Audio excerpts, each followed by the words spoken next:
वन्दे ब्रह्मपुराधिपं श्रीसहजानन्दं च मूलाक्षरम् श्रेयस्कारणसद्गुणैकनिलयम् श्रीप्रागजिह्वावत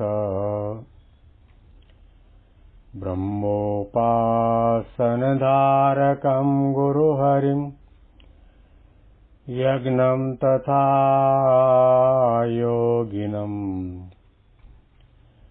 प्रीत्येवं प्रमुखं महन्तमनिशं श्रीजीस्वरूपं बुधा। મહિમાનો મહિમા પ્રવચન માળામાં આજે 21મી એપ્રિલ 2024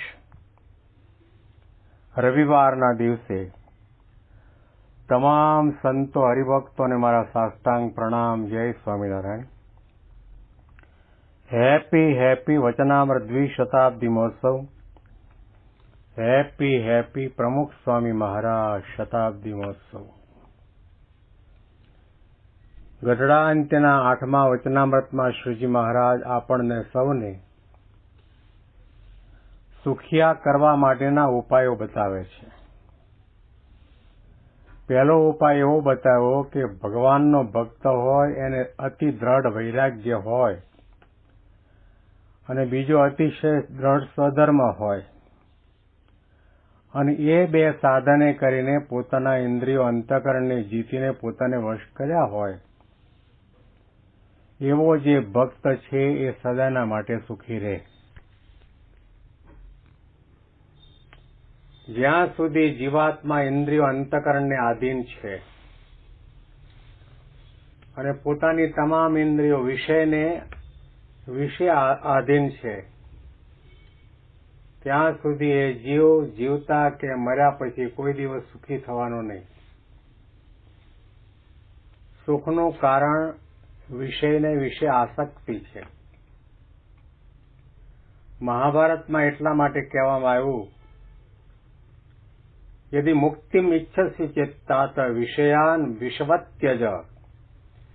જો તમારે મુક્તિ જોઈતી હોય, ભગવાનના સુખે સુખિયા થવું હોય તો વિષય કેટલા શબ્દ, સ્પર્શ, રૂપ, રસ અને ગંધ પ્રકૃતિ પુરુષ સુધીના કોઈ પણ વિષય છે એને ઝેરની માફક ત્યાગ કરો. એમાં દોષ બુદ્ધિ રાખો, એના માટે શત્રુતા રાખો, એના તરફ અણગમો રાખો. પણ જીવ આદિ અનાદિકાળથી વિષયનો કીડો બની ગયો છે એટલે સહેજે ભગવાન જેવા ભગવાન આપણી નજરની સામે 10 ફૂટના અંતરે બેઠા હોય તો પણ નીચે તળાતા બટાટાવડાની સુગંધ ઉપર આવે અને આપણને ચટપટી થાય. સભા ક્યારે પૂરી થાય ને ક્યારે બટાટાવડા ભેગા થઈએ. ભગવાનને મૂકીને ભગવાનના આનંદને નહીં લેતા જીવાત્માની વૃત્તિ એ પોતે સ્વાદને આધીન છે. સ્વાદિષ્ટ પદાર્થોમાં આસક્તિ અને કામના છે એટલા માટે એના વૃત્તિ એના હાથમાં નથી રહેતા અને વિષયો તરફ તણાઈ જાય છે. કેટલા યુગોથી અને કેટલા જન્મોથી આપણે ઘણું ખાધું છે, ઘણું જોયું છે. સમુદ્રમાં જેટલું પાણી છે એટલું આપણે માતાનું ધાવણ ધાવ્યા છે, એટલા આપણે જન્મ લીધા છે.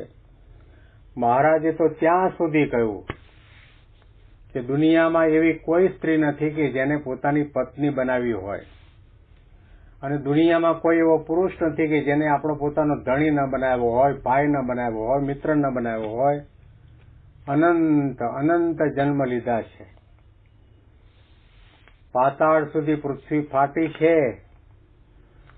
આ વિષયોનો કોઈ દિવસ અંત આવે તેમ નથી. જમવાની ના નથી, પરંતુ મર્યાદામાં રહીને, સંયમ રાખીને, વિવેક રાખીને જો જમવામાં આવે, સાંભળવામાં આવે, જોવામાં આવે, બોલવામાં આવે, વિચારવામાં આવે તો એ જીવાત્મા સંસાર સાગર તરી જાય છે ને એને દુઃખ માત્ર દૂર થઈ જાય છે. ઘણા વર્ષો પહેલા પૂજ્ય ડોક્ટર સ્વામી ગઢપુરની અંદર યોગી બાપા સાથે એમને પ્રસંગ બનેલો અને યોગી બાપાએ પૂછ્યું કે તમે પંગતમાં જમવા માટે બેઠા હો અને તમે જે પંગતમાં બેઠા છો એની સામેની પંગતમાં દૂધપાક ને માલપુડા અને ઘારી પીરસાતું હોય, તમને ખાટી છાશ પીરસાતી હોય તો કઈ સંકલ્પ થાય? ડોક્ટર સ્વામી કે હું બોલ્યો તો નહીં, પણ મનમાં એમ થયું કે મનમાં એવો વિચાર આવ્યો, મારી જ થાય, ધબાધબી જ થાય, સંકલ્પની ક્યાં વાત કરો છો? એને આપે છે મને કેમ નહીં?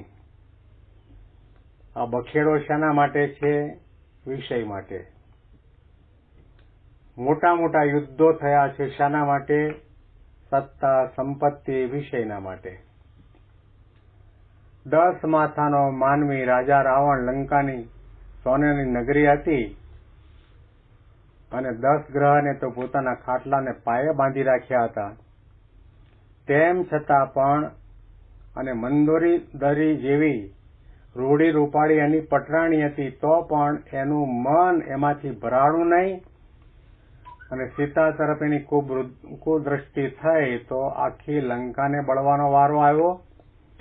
રાવણ સાથે કેટલા બધા રાક્ષસો, કુંભકર્ણ વગેરેને મરવાનો વારો આવ્યો.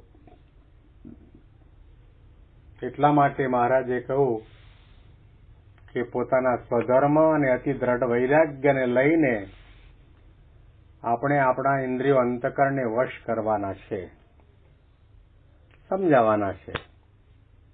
નિસ્વાદીપણું તો ક્યારે આવશે? ભગવાન અને સંતની કૃપા થશે ત્યારે.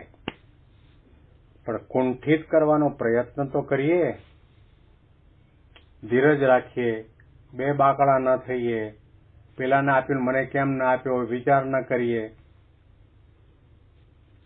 પણ આપણે અધીરાઈ રહેતી નથી. મહારાજે કહ્યું કે ભગવાન અને સંતની કૃપાના કારણે આપણામાં નિસ્વાદીપણું આવે, નિર્લોભીપણું આવે, નિર્માનીપણું આવે, નિષ્કામીપણું આવે, પણ વિષયથી પાછા વળવાની વાત છે. ગુણાતીતાનંદ સ્વામીએ કહ્યું કે વિષયના માર્ગે આંધળા થવું, બેરા થવું, લૂલા થવું એમ થવું, પણ આસક્ત ન થવું.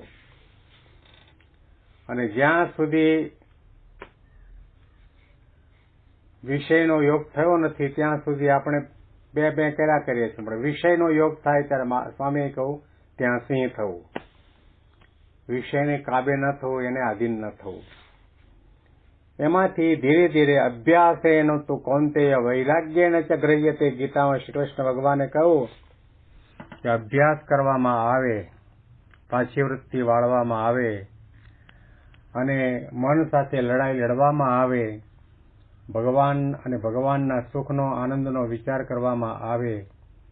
વારે વારે મનુષ્ય દેહ મળતો નથી, વારે વારે આ સંત સમાગમ મળતો નથી, વારે વારે આવો સત્સંગ મળતો નથી. એ ભગવાન અને સંતની કૃપાથી આપણને પ્રાપ્ત થયો છે.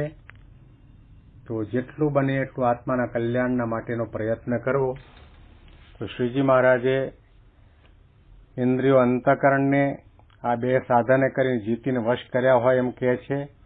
અને જેને ભગવાન અને ભગવાનના ભક્તને વિશે અતિશય પ્રીતિ હોય, સુખીઓ કોણ થાય? ભગવાનમાં પ્રેમ થાય ને ભગવાનના સંતોમાં પ્રેમ થાય. એની સાથે આત્મબુદ્ધિ થાય, એની સાથે પ્રીતિ થાય, એની સાથે મમત્વ થાય,